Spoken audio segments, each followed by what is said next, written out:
Okay, let's formally start our session for today. Yesterday we started with this new topic, operator overloading, right? And today we'll continue this topic with some more examples and some more operators, right? So far what we know about operator overloading, just a quick revisit. Operator overloading is a concept of object-oriented programming which allows you to use operators with objects of your classes, right? So basically, you know that if you use any operator with the objects other than assignment operator, then it is not legal, right? The program will not compile. But once you implement operator overloading, so you can actually use any operator that you like with objects of your classes. And what we do is that at the back end, we actually make a function. Okay. And when we use that operator, that function is actually called. And whatever we want that operator to do, we can write those statements in that function. So this is the general idea of how it works. Then how does a program know which function to call? Because when we are making a function, we choose a specific name for that function, right? We cannot give just any name to that function. And how do we name that function? We use the keyword operator, and then we put the symbol of the operator which we want to overload.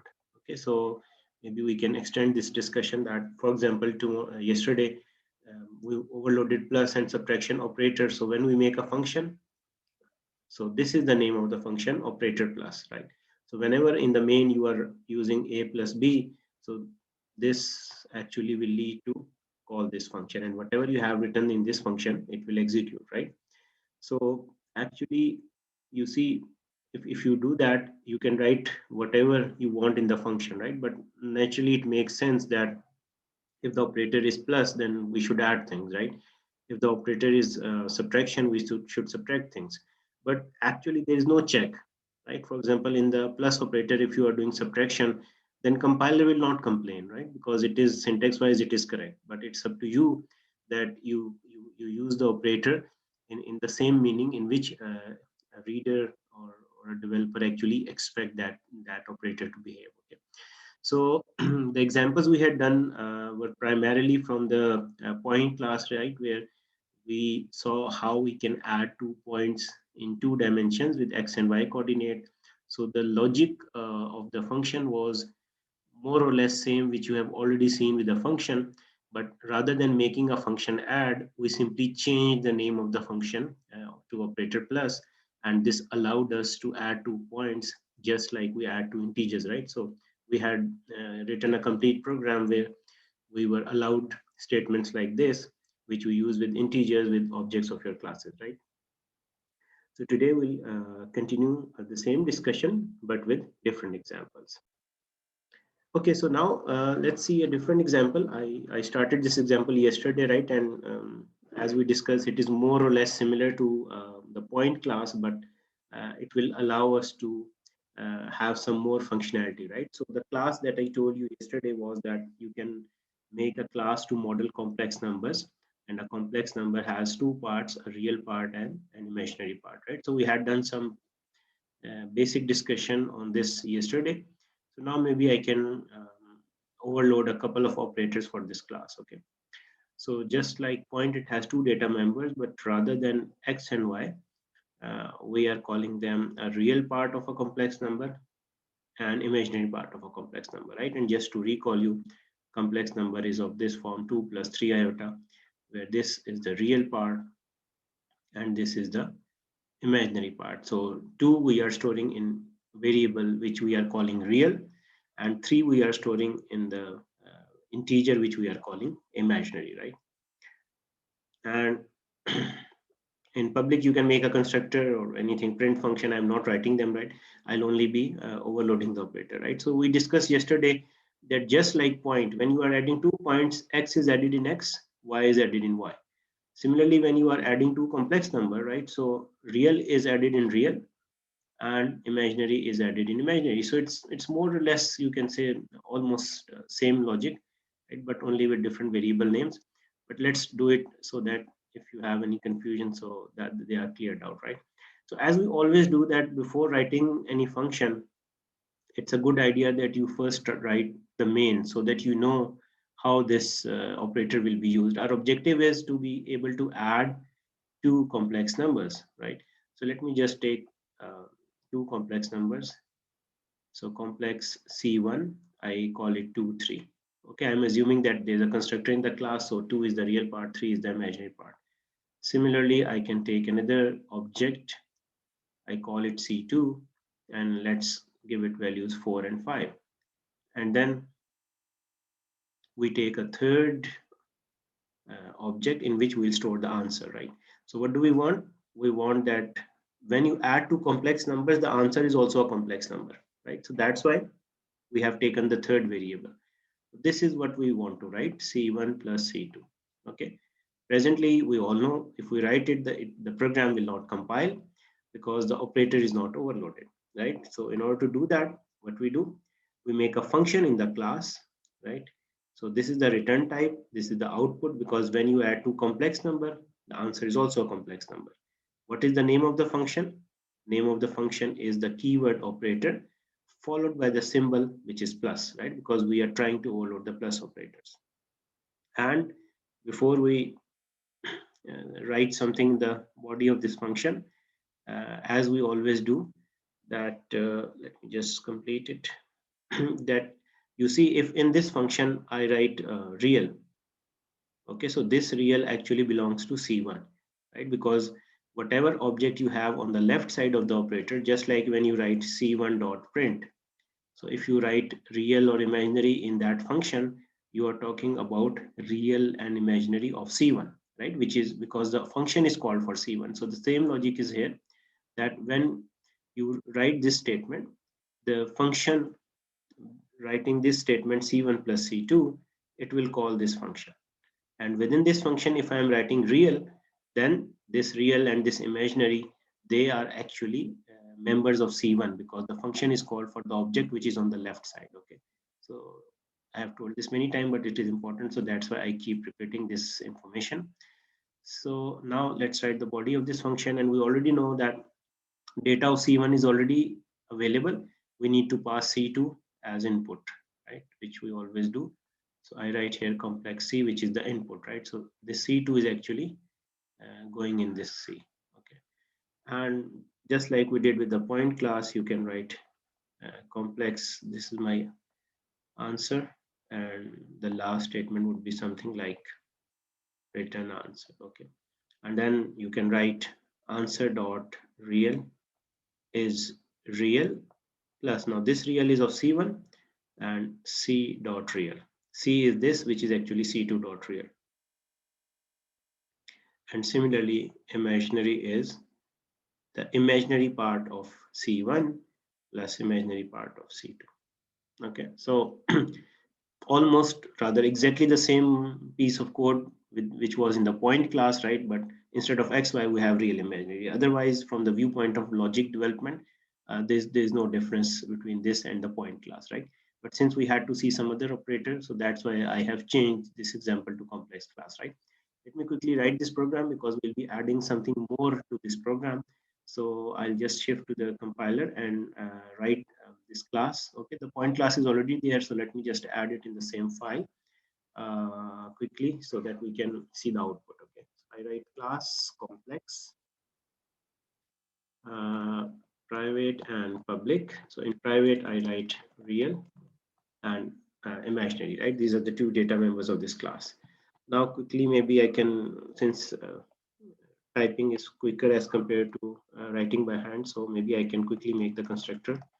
So I by default I give 0 0 to real and imaginary, right? So that if the user does not provide any value, I still have some default values.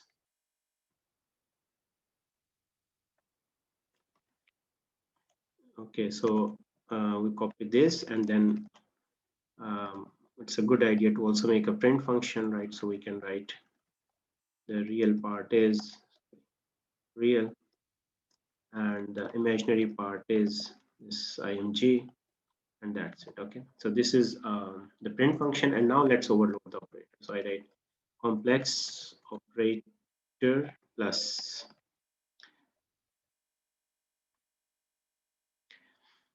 Okay, so now within this, we will add just like we did. So this is our answer. Answer dot real is the real part of C1 plus real part of C2, and similarly for the imaginary one. Okay, and now in the main, I can create complex numbers and I can actually add them. So I write complex C1, which is 2, 3, complex C2, which is 4, 5, and say complex C3, which is 0, 0. So I can write C3 is C1 plus C2, and I can verify by printing the data of C3. So it should be 6, and 5 plus 3 is 8. Okay, so it should give me 6, 8. So you can actually run this program and verify that if we are getting the same output or not. So I share with you the output window where you can see real part is 6 and imaginary part is 8, as we expected. Okay, and this is the example very much similar to the point class, nothing new, right? Okay, so now let's add something new to this class. Okay, some new functionality. We have already seen this plus with two different examples, so I hope this similarly you can do for subtraction, multiplication, division, right? It's fairly simple. You just need to change the name of the function and add the required functionality. Okay, so maybe I just get rid of this plus and we talk about something else now. Okay, so let's say this is our class and this is our main. Okay. Okay, so I just take an example of a complex number, say 2 plus 3 iota. Okay, when you are talking about complex numbers, there is a concept which is called conjugate of a complex number. Right, C is a complex number, so I say what is the conjugate of this complex number. So by definition, the conjugate of a complex number is that you simply change the sign of the imaginary part, right? So if it is 2 plus 3 iota, the conjugate of this number would be 2 minus 3 iota, right? You don't change the real part, you just reverse the sign of the imaginary part. On the other hand, if it was say 2 minus 3 iota, the conjugate would have been 2 plus 3 iota, right? It means you are multiplying the imaginary part by minus 1, right? Because multiplying by minus 1 will reverse the sign. Plus will become minus, minus will become plus. Okay, now this was the side information that we must know how to compute conjugate. Now some information related to how we do it in a program, right? This is how you do it by hand on a sheet of paper, but from the perspective of a program, now you see this is something important. When I ask you that this C1 is a complex number, right? Let's talk about C1. What is C1 in memory? C1 is like this: 2, 3, real, imaginary. So I ask you, what is the conjugate of C1? The answer is again a complex number, right? Which is 2 minus 3. So the conjugate must be, the answer should be 2 minus 3. But the important part is that conjugate, actually, if you want to calculate conjugate or find the conjugate, you need one complex number, right?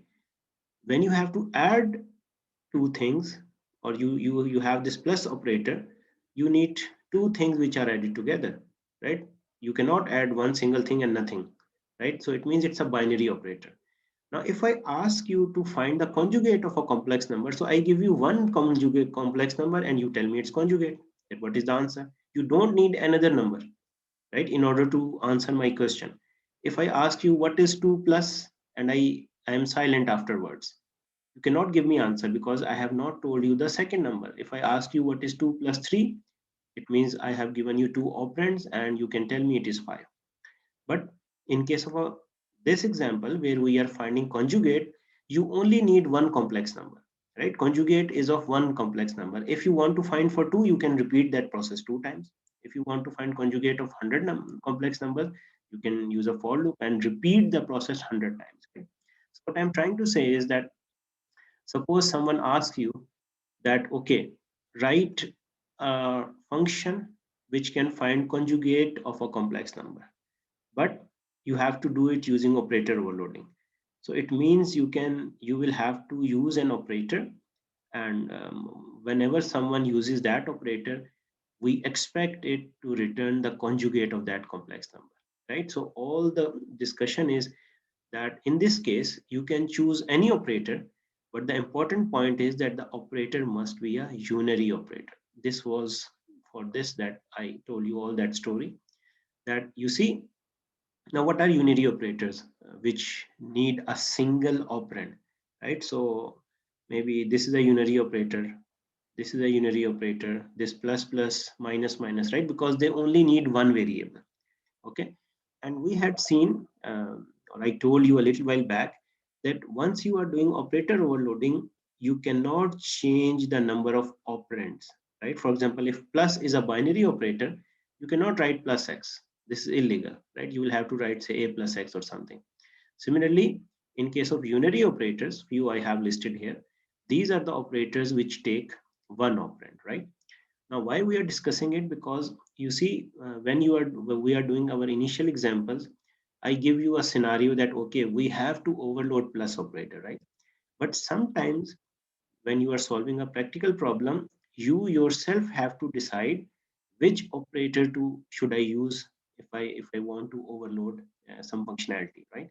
So that's why the first important decision is that you must know that for this task whether you need a binary operator or a unary operator. When we were adding or subtracting, we used binary operators, right? Because they require two operands. But when I ask you to find the conjugate of a complex number, this problem must be solved using a unary operator, right? So you have to choose that operator yourself. Now we have many options. Okay, you can choose any. So let's say I choose this tilde, right? So I say, okay, this I'll be using as an operator which finds conjugate. But this is not a compulsion. You can use anything else that which you like, right? But for this example, let's choose this unary operator. Okay, so it means that when I try to find the conjugate of a complex number, let me just see how I will write in the main, right? Because this is important, and if you know what you will be writing in the main, things will be easier. So you see, if I want conjugate of C1, what I will do? I will do like this, right? Because I have chosen this operator and I want that whenever I use this operator, it should give me the conjugate of this complex number, which I'm writing with this one. And where can I store the answer? The answer of a conjugate, the answer of conjugate of a complex number is also a complex number. That means I can store it in any variable. So I choose to store it in C3. So you see, this is how a unary operator would work, right? Because it has only one operand. Now we have to make a function which is called whenever we use this symbol. So you already know what should be the name of the function. Name of the function should be the keyword operator followed by this symbol. Okay, this we already know. What is the output of this function? Output is again a complex number, so I write complex here. Okay. Now let's think if we need any arguments here or not. You see, when I'm finding conjugate of C1, so let me rewrite. C1 is this.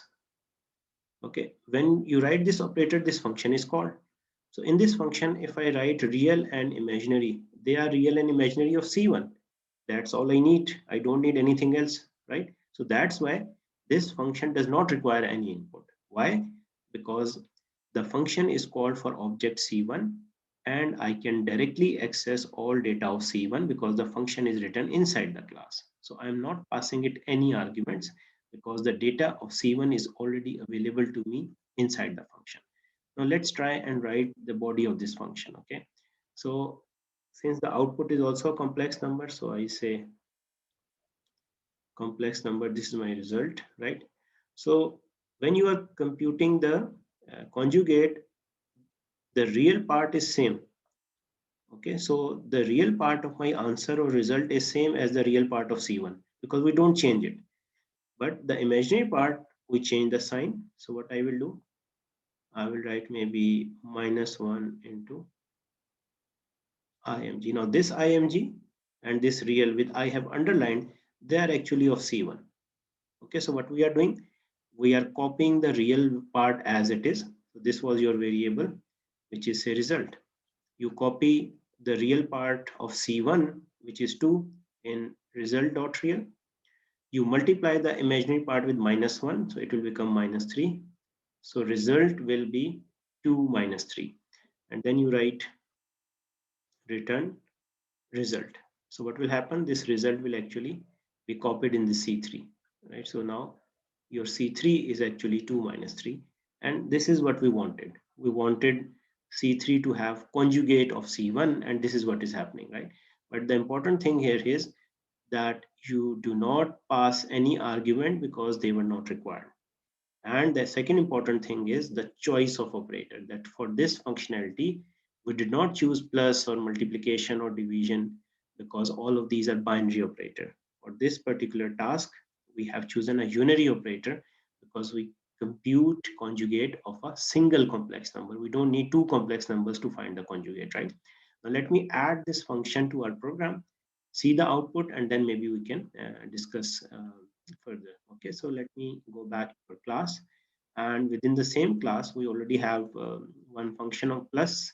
Now I will, you can say, add this functionality to find the conjugate of complex number, right? So the return type is, say, complex. Okay, and what is the name of the function? The keyword operator followed by this symbol, and we don't need any arguments here. So this is complex, this is our answer, which will return from this function. So the real part does not change. So I write answer dot real is real. Okay, and answer dot imaginary is -1 into img. Okay, because we change the sign of the imaginary part.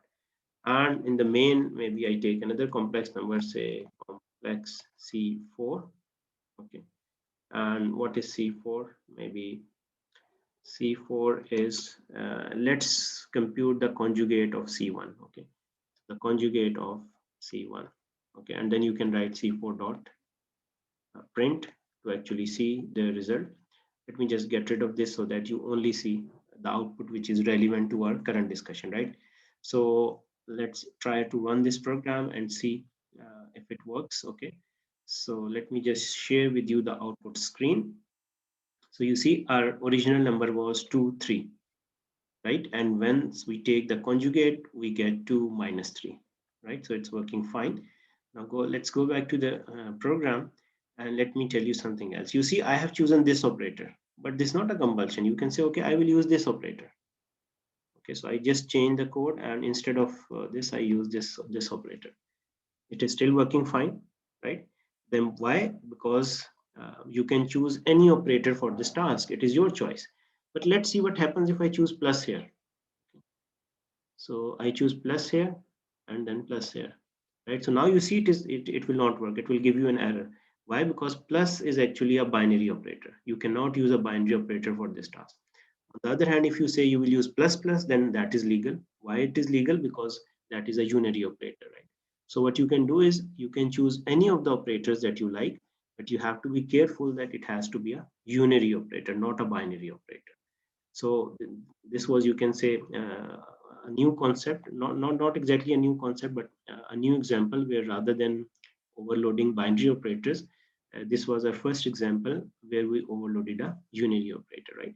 So if you have any queries from this particular example, we can discuss that. Okay, now maybe we see a slightly different operator. You see, you have seen many examples of this, say a is b plus c.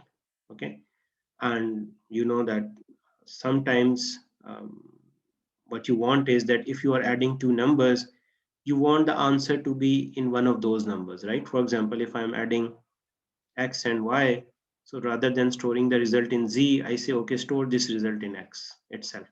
Okay, means if I am adding 2 and 3, the answer is 5, so I say, okay, this 5 goes back to x instead of taking a third variable. And for this, you have a shorthand notation which is like this.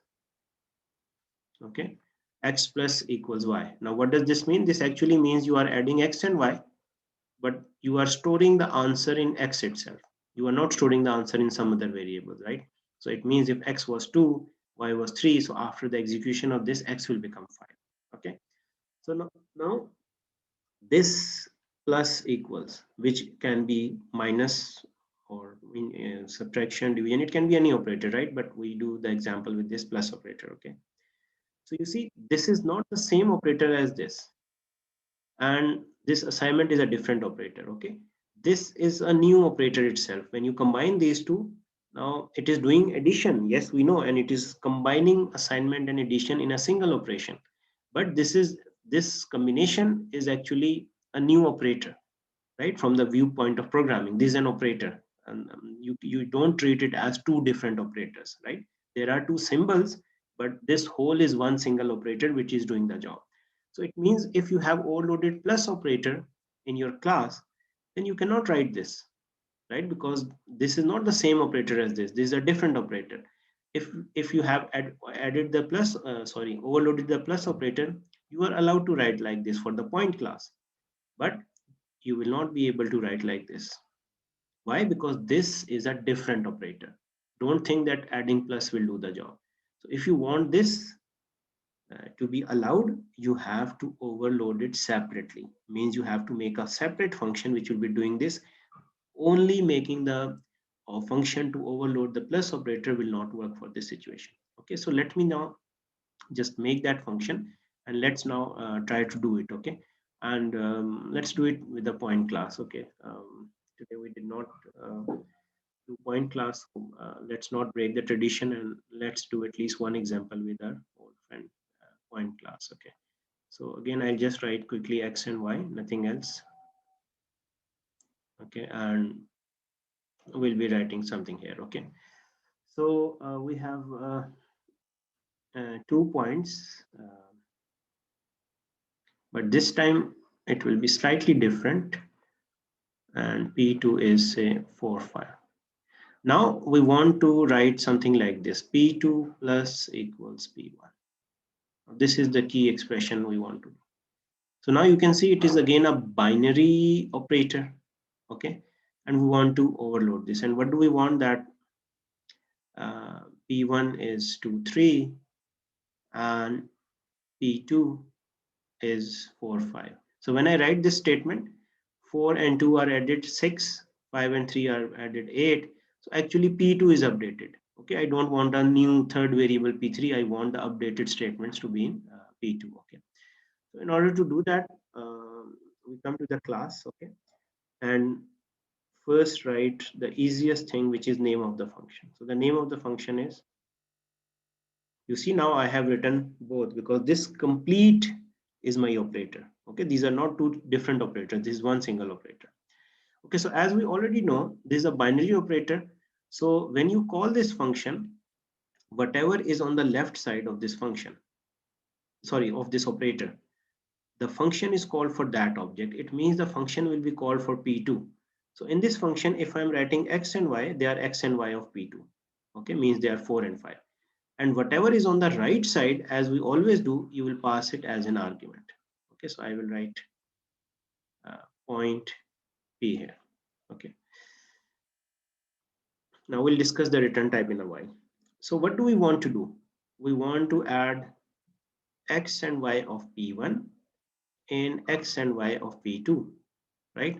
So if I'm writing x and y, they are x and y of P2. It means they are 2 and 3. So I can write plus P dot x, P dot y.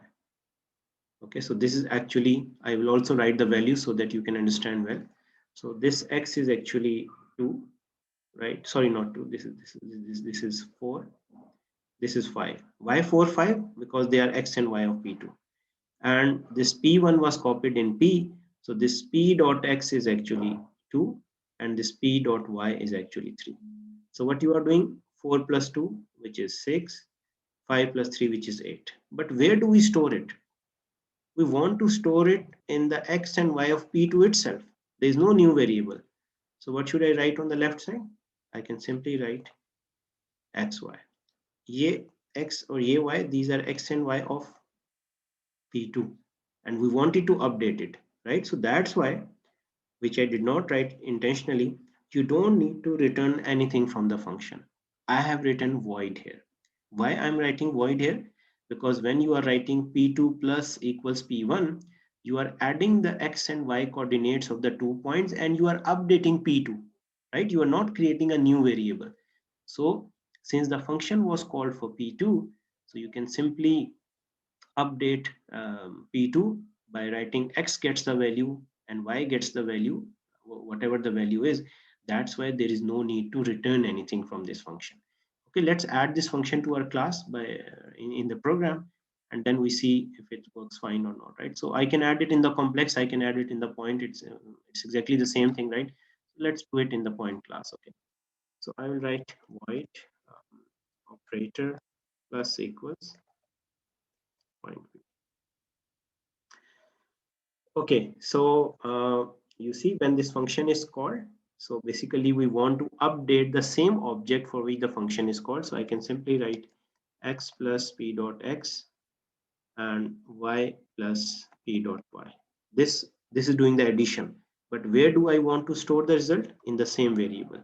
Okay, so I'm writing x gets the value p dot x plus p dot x and y gets this value.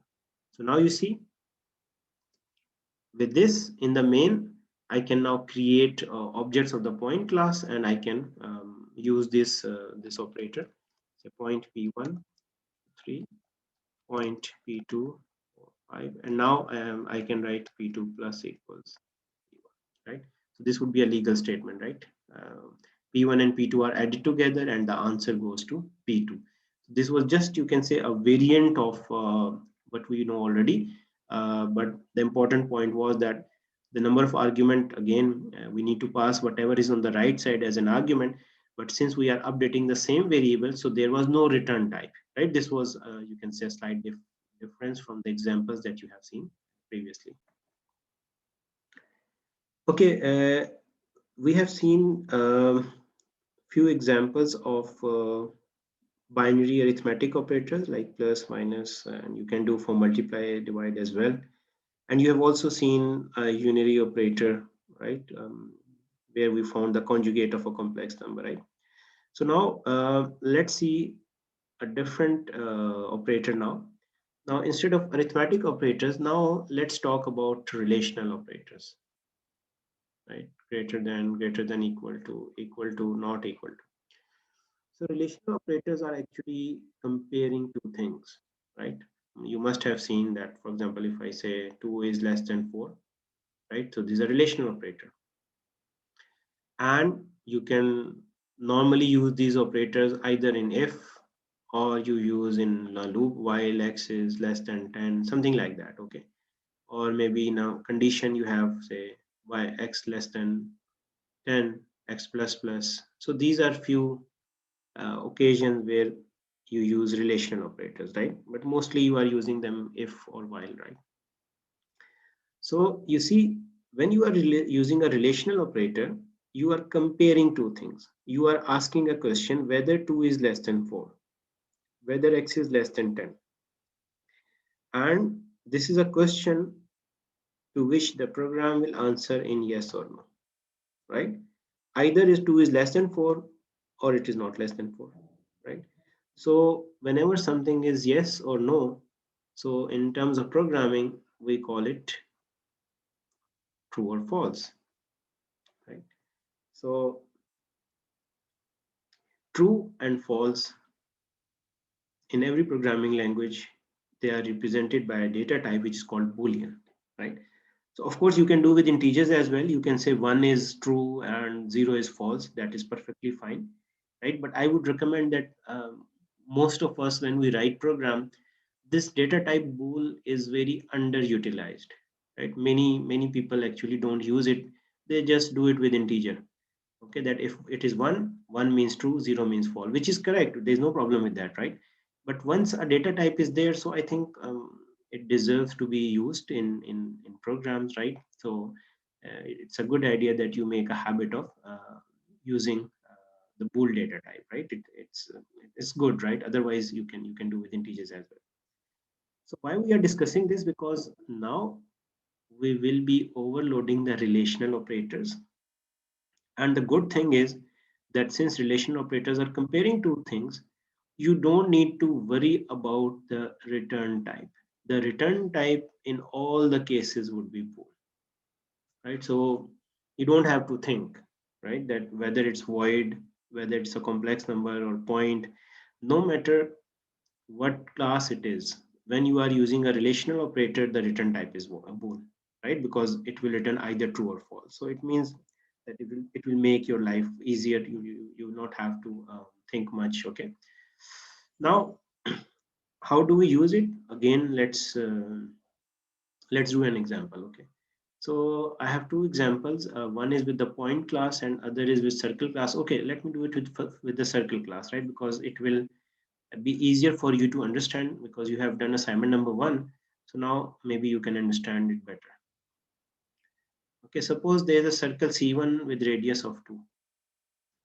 There is another circle C2 with radius of 5. And we want to compare these two circles.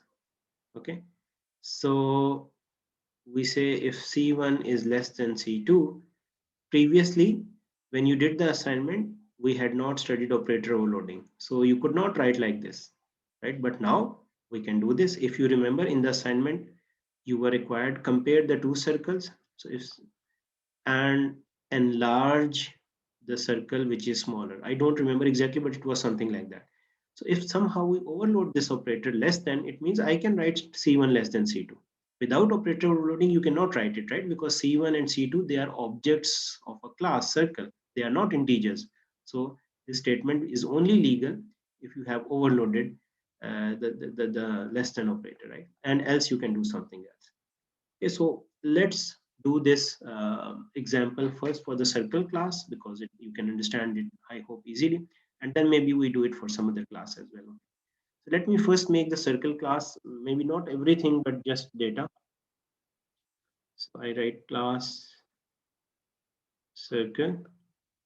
And within this class, I think you had two integers, x and y, and radius, something like that. So I'll replicate that int x, y, and radius. Okay, and in the public, maybe you have, I'll just make the constructor, okay, circle, which is int a, b, and c. So here I will write x gets the value a, y gets the value b, and radius gets the value c. Okay, so in the main, it means I am allowed to write statements like this: circle c1, okay, maybe 0, 0, and 2. Okay, the circle is at the origin and the radius is 2. The second circle is C2, again at the origin, but the radius is 5. Okay, so what you see visually on the top is written in C++ syntax at the bottom. Okay, now we want that we should be able to compare two circles. If C1 is less than C2, we do something else, we do something else, right? This is what we want to do. But in current form, if I do this, this will not compile, right? Because the less than operator is not overloaded for this class. So to do that, we need to make a function in the class. And what would be the name of the function? By now you must be expert. The name of the function would be operator less than. That's it, right? Previously we were saying operator plus, minus, multiply. It's the same syntax. You write the keyword operator and then the symbol which you want to overload. And if you can overload one relational operator, you can overload every relational operator, right? You just change the sign. Instead of less than, you will be using greater than or equal to or not equal to. It will be the same logic, right? Anyways, what is the return type? I told you, the return type of all the relational operators is always bool because the answer is true or false. Okay. Now, what are the arguments? Exactly the same logic which we used with the plus operator. When you write C1 less than C2, function is called for object C1. It means all the data of C1 is already there. C2, which is on the right side, you need to pass it as an argument to the function. Exactly the same story that we have been talking about since we started this topic. Okay. Sorry, it's not complex number, it's a circle. So let me correct it. Yeah. Okay, so here we write circle and I call it C. Okay. So within the body, what we need to do? We need to compare the radius of C1 and C2, right? So you see, if I write radius in this function, this radius is actually radius of C1. Okay, we already know that. And if I want radius of C2, what do? I write C dot radius. Okay, I am writing radius here. The data members was only RAD. So let me just correct it so that there is no confusion. Okay, it's only RAD. Okay, so this is the radius of the first one is the radius of C1 and the second one is the radius of C2. And what do we need to do? We actually need to compare them, right? So you will write if this radius is less than the radius of C2, then you say, okay, return true. It means C1 is less than C2. Otherwise, you return a false and that's it. So you see, overloading the relational operator is relatively easier as compared to overloading arithmetic operators. Why? Because you will always have the return type bool. You will always have if else in the function, right? It will always be the same. The only thing you need to see is what you want to compare. In this example, we wanted to compare the radius, okay, of these two, C1 and C2. So the radius of C1 was actually 2 and the radius of C2 was 5. So if 2 is less than 5, you return true, else you return false, right? So I personally think that overloading relational operators is relatively easier as compared to arithmetic operators. Let's make this program, okay, and then we can actually discuss further, okay? So in the same file, I quickly make the class circle. We have 3 data members. Okay, and then we have, let me just make the constructor circle a C0. Okay, I give the default values and then I quickly copy these values in the variables.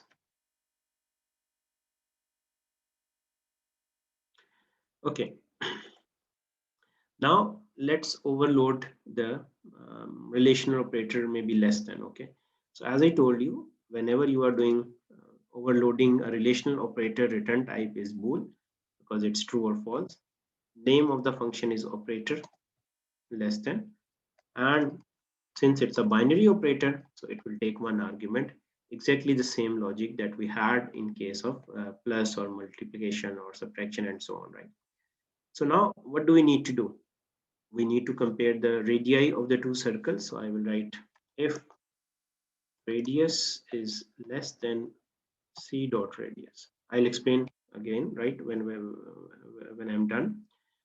So return true, else return false. Okay, let me write the main beside this function so that you can understand better. Okay, so we are focusing on this function. Okay, so in the main you have a circle, say circle C1, which is like 2 4 2, and circle C2, which is 2 4 and 6. Okay, so C1 is this and C2 is this. Okay, here the radius is 6 and here the radius is only 2. So when you are writing in the main C1 less than C2, and of course you will be writing in if and else and whatever you want to do. So writing this statement C1 less than C2, it will invoke this function, right? C2 is copied in C, okay? And what do we want to do in the function? We want to compare the radii of the two circles. So when I only write radius, it is radius of C1, right? Because it is on the left side, the function is called for this object. So this radius is actually 2, okay? And when I write C dot radius, it is actually 6 because it is radius of C2. So you say if 2 is less than 6, return true. So it means this function will return you true.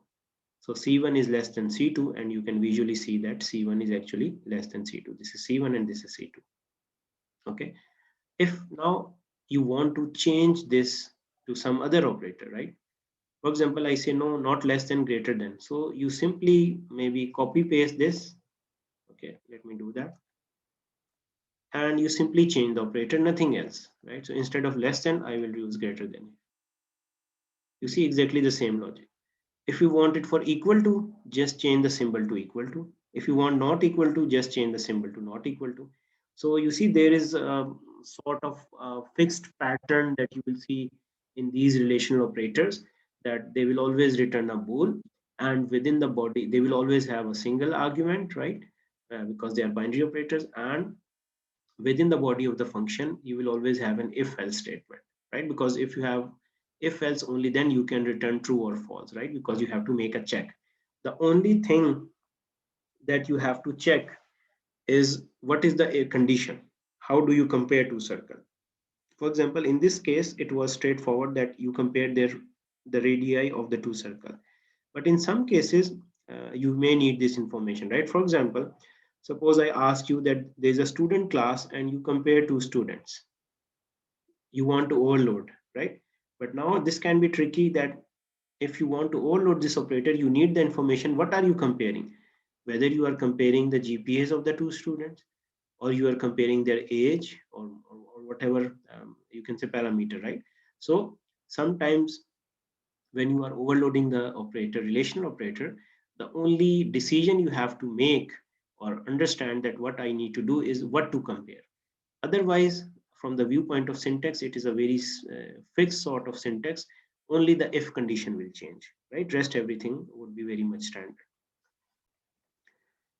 Okay, now we'll do the last example for today. Again, we'll be overloading the relational operator, right? Maybe less than, equal to, any operator that you like, because it's the same logic.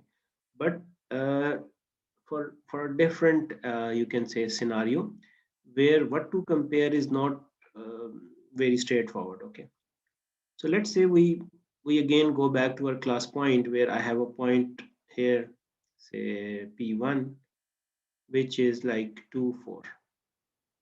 Okay, and I have another point, maybe say here, which is like say 6 6, maybe this is p2. Okay, and just for better visualization, I see, okay, I join them with the origin. So it is something like this. Okay, not perfectly straight, but anyways, you can get the idea that what I'm trying to do.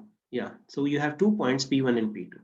Okay, and suppose someone asks you that you have to overload the relational operator so that you can compare these 2 points, right? This should be a legal statement. For example, someone says if p1 is less than p2, do this, otherwise do this. Okay, this is a requirement someone has given you. Now the first thing you will be asking is that how do I compare these 2 points? When I have to compare these 2 points, whether you want me to compare their x coordinates, whether you want me to compare their y coordinates, or something else. So let's make it slightly challenging. We say, okay, if a point is closer to the origin, it is smaller than a point which is far from the origin, right? So in other words, we say the point which is more close to the origin, maybe in this example p1, it is less than p2. Why we are saying p1 is less than p2? Because the distance of p1 from origin is less than the distance of p2 from origin. Let's say we want this. Okay, so we also know that how do you compute the distance of a point from the origin? If you remember, there's a distance formula, right? So 2 square plus 4 square under root, this is the distance of p1 from origin. And if you want the distance of p2 from origin, so what would be that? X square plus y square under root, right? Distance formula that I'll just recall you from some basic arithmetic. Okay, so actually when you are comparing these 2 points, you have to compare d1 and d2, right? So if d1 is less than d2, it means p1 is closer, and if d2 is less than d1, then it means p2 is closer. Okay, so the only slightly challenging part is that rather than directly comparing some variable, like we were comparing radius in case of circle, we have made it slightly challenging that you have to first compute the distance of a point from the origin and then compare those distances d1 and d2. Okay, so let's see how we can write this. Okay, so I'll be again making this function in the class to overload this operator, but this time what we are comparing has changed. Otherwise the things are more or less similar. Okay, so let me just change the color so that it's more visible. So we are overloading the less than operator, and the return type we know is always bool. The name of the function is operator and the symbol, and it's a binary operator, so it will take one argument, and we have also discussed many times why a single argument. Okay, so again repeating that this p2 is actually going to this p, and if you write xy in the function, they are x and y of p1, right? So that we already know. But you see, now before we can compare, we first need to compute the distance of p1 and p2 from origin. So how to do that? For that, maybe I take float d1 in which I am calculating the distance of p1 from the origin. And how do I do that? X square, right, plus y square and under root. And for under root, we have this function sqrt. Okay, so since p1 is on the left side, so if I'm writing x and y in the function, they are x and y of p1. So actually you are doing 2 square plus 4 square under root, and you are getting this p1 which we talked about a little while earlier. Similarly, you want to compute the distance of p2 from origin. P2 is now copied in p, so what you will write? You will write square root of p dot x into p dot x. I'm taking the square, okay? And p is actually p2. So you are doing 6 square plus 6 square. And you do the same thing for y. Sorry. Let me just correct it. Yeah, it's p dot y. So p dot y into p dot y. Okay, now you have d1 and d2. So what you will do now? You have to compare this d1 and d2 together. So you will write if d1 is less than d2, because this is what we wanted to compare when we are comparing the points. So you say return true, else you say return false. So you see now in the main, after this you can compare 2 points, very much similar to how you compare 2 circles, but the slightly new concept was that rather than only comparing x or y, which have been straightforward, we are first computing the distance of point from the origin, and then we are comparing their distances, right? Because this was the requirement. Okay, we said we will do like that. If the requirement is something else, suppose requirement is compare their x or y only, then or add x and y or anything, then of course you will implement that requirement. Okay, so let's quickly, it's a good example, so let's quickly add it in our point class as well, so that in the future if we need it, we can actually refer to it, right? So this is getting very messy, so maybe I will have to do some cleaning, but anyways, okay. So this is a point class. Okay, so we say bool operator less than point, say p. Okay, and we need square root, so maybe we can include math.h. Okay, and we come back to this function, so we say float distance 1 is square root of x into x plus y into y, right? Similarly, float d2 is square root of p dot x into p dot x plus p dot y into p dot y. And now I can write if d1 is less than d2, return true, else return false.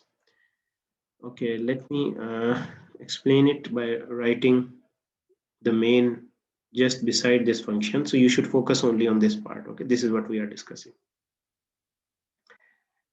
Okay, so now what do? We actually have in the main we'll have 2 points. So when you will write p1 less than p2, so again the function is called, this p2 is gone in this p. So when you write x square plus y square, you are actually computing the distance of p1 from origin. When you write p dot x square, p dot y square, you are computing the distance of p2 from origin. Okay, so now you have d1 and d2. d1 is representing distance of p1 from origin, same goes for d2. And now you can compare them, and you can say if d1 is less than d2, you will return true, otherwise you will return false, right?